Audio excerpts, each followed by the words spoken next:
Time on KNEB, brought to you by Jolliffe Funeral Home. And with that, here's Kevin Mooney. Thank you, Dennis, and good morning, everyone. And we have Billy Estes here to talk about a number of things going on over the next 2 weeks at the Midwest Theater. We're going to start out with the movie presentation this weekend, and it's a movie that hasn't been out very long, and since I'm a pretty big George Clooney fan, I really like him. See almost every one of his movies. You have George Clooney movie, the latest one, Ides of March. The Ides of March with Ryan Gosling and Philip Seymour Hoffman this weekend. Yeah. It's a film that chronicles a political PR person, press secretary for a political campaign's rise and fall in the campaign that year. See, I think I'm going to this show, so I think you'll see me there this weekend because like I said, I like Clooney a lot. Although some of his latest shows, I think this will be better than some of the latest ones I've seen. I hope so. I mean, it has good reviews on it, so that's all. I haven't seen it yet, so What we'll was get the to one see it that with was everybody else. that was horrible? The American. That one was a little funky. Yeah. Oh, that was not one of his better works. But anyway, all right. So the Ides of March, and that shows when this weekend? Tonight and tomorrow night at 7:30 and 1:30 on Sunday. Okay. All right. So get out and see that movie. We also have something going on this weekend as well. We want to remind people that you are working with Capstone with Darkness to Light. Yep, Capstone is presenting the Darkness to Light training tomorrow morning from 9 to 11:30. They're furnishing breakfast catered by the Emporium. It's sponsored by the YMCA, Capstone, and I forget the rest of them because it's not my event necessarily, but I know that there's a couple more sponsors, and sorry that I forgot the names, but be a good training. I got a little preview of it earlier in the week, and we all know that sadly that it exists in our community, and hopefully the tools that you'll learn will help you see the signs to protect some other children. That's right. This is about child sex abuse and also possibly neglect as well. And we had Joy McKay in here to talk about this last week. Okay. And so, yes, 9 to 11:30 in the morning. And unfortunately, that subject has been in the news quite a bit this week. So it might be good to go maybe take this training 9 to 11:30 tomorrow morning at the Midwest Theater. And like you said, you have breakfast catered. Breakfast and coffee, breakfast by the Emporium, so it should be a good meal. Yeah. Good breakfast. I'm sure Sarah will do a nice job, and see what you can learn. We all need to have our eyes out to protect kids. That's right, exactly. I think that's the biggest thing we've probably all learned over the last week. All right, then we go into next week, and Community Cinema is on November 17th. Yes, Community Cinema is coming up.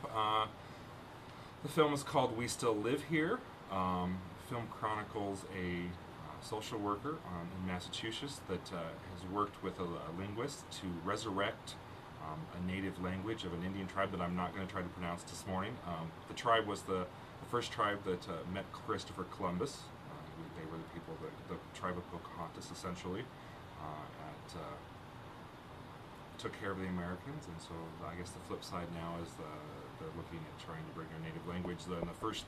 They have now what they consider the first child in 7 generations that have natively speaking the tongue.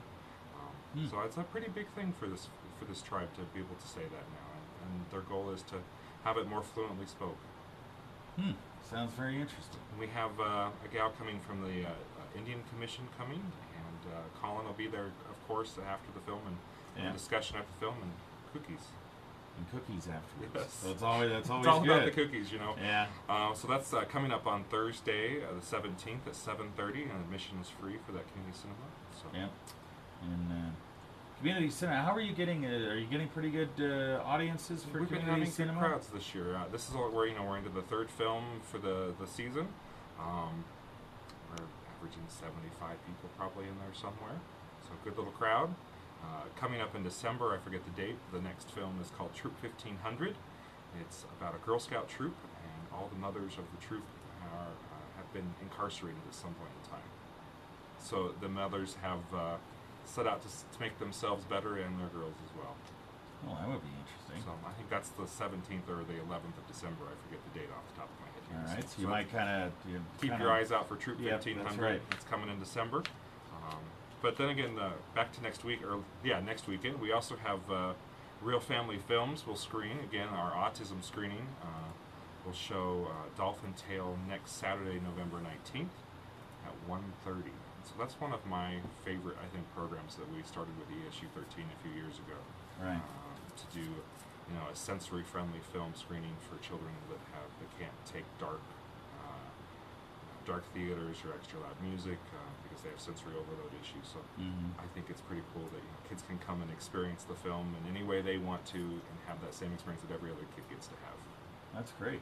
So that's coming up next Saturday at 1:30, Dolphin Tale. And then Sunday we have another special piece that we've brought in, a documentary. It's going to show on Sunday, November 20th at 7 o'clock, called Pipe Dreams. It is an informational piece on the Keystone XL pipeline. Okay, so very timely piece. Very hot topic in Very Nebraska hot topic right now, and given what occurred yesterday with the State Department deciding that TransCanada will need to reroute the pipeline, this is probably something that will help you get a little more knowledgeable about the Keystone XL pipeline, and it's narrated by Daryl Hanna, and so it kind of goes over the issues regarding the environmental aspects of the pipeline. Environmental impact that they, from this filmmaker's viewpoint, that it could potentially have on the state or the aquifer. I'm waiting to get confirmation that she'll be able to join us via Skype, the filmmaker herself. I was going to say, you almost had me wondering whether she was going to join you live. No, she's not going to be able to come live, but we're hoping that we can bring her in via Skype. We're still waiting on confirmation on that. And then there's another professor from UNL that will be there that evening, and the film is sponsored by the Western Nebraska Resources Council. They've helped put down some monetary funds to help bring in the films for us. So all right. It should be another interesting evening of discussion, similar to the way community cinema works. So if you've been to community cinema film, we'll have a little chat afterwards about what our actions can be or not be, I suppose. Yeah. Hopefully from all sides of points of view. Well, I would, hopefully, because I know where Daryl Hanna sits on this, and quite frankly, the State Department decided that she was probably more correct than wrong. I would say with yesterday's ruling, that would be a safe assumption. So anyway, 7 o'clock on next Sunday, November 20th, Pipe Dreams. And we'll talk to Billy a little more about the need to be a member of the Midwest Theater right after this. Okay. Sensitive, comforting, personal. Jolliffe Funeral Home. Let Jolliffe Have you been and saw our new video that we kicked off last weekend? No, I wasn't there last weekend. You carry on the legacy of We ended up not doing a big outside press. We just said it was more of an invite only thing. But now if you come, there's a new video. Does it talk about what all you've done around? It's more about our programming now. Oh, is it? We're now a theater for all seasons. So all programming for serving all your people. family for 3 generations. All right, we are back with Billy Estes from the Midwest Theater. We just have a minute or two here to talk about, we talked about all the programming that's going on just in the next 10 days at the Midwest Theater, and that's part of the reason why you need to be a member of the Midwest Yes, Theater. we're always looking for members. Just last Friday night, a week ago today, we launched our new membership campaign video that now shows before films. So if you haven't been to the theater, you'll get to see that treat. Becky McMillan did a nice job. The theater truly, I think, in the board's eyes, and Maya as well, has become a theater for all seasons, a theater that programs for what we hope is all the needs of the community, very diverse mix that we bring in. And basic memberships are really what sustain us. Memberships at any level, but memberships is what keeps our doors open and helps us be able to program many things. Basic membership starts at $50. So if you're maybe looking for a Christmas gift that gives back all year long, gives the gift of the arts and discounts back, that's an easy gift to do. They can be done online at midwesttheater.com, or you can come into the office or give us a ring, 632-4311. And we would be happy to give you the details on all of the benefits at each level. So then they range from $50 to $1,200. Yeah. All right. So really think about that. It'll help you get into a number of things at a discount rate, and you get other benefits as well. You get discounted movie tickets. At certain levels, you get into all of our movies for free. You get discounts on our performing arts events. get our newsletter, the printed newsletter that goes out twice a year, or every quarter. I forget how often it goes out. So there's a lot of benefits to it, but the biggest thing is that you know that you're supporting the arts and bringing them to our community. All right, very good. All right, thanks. Well, thank Big, you. a lot of stuff going on in the next week and a half. Everybody have a great day and weekend. All right, you too. Back to you, Dan.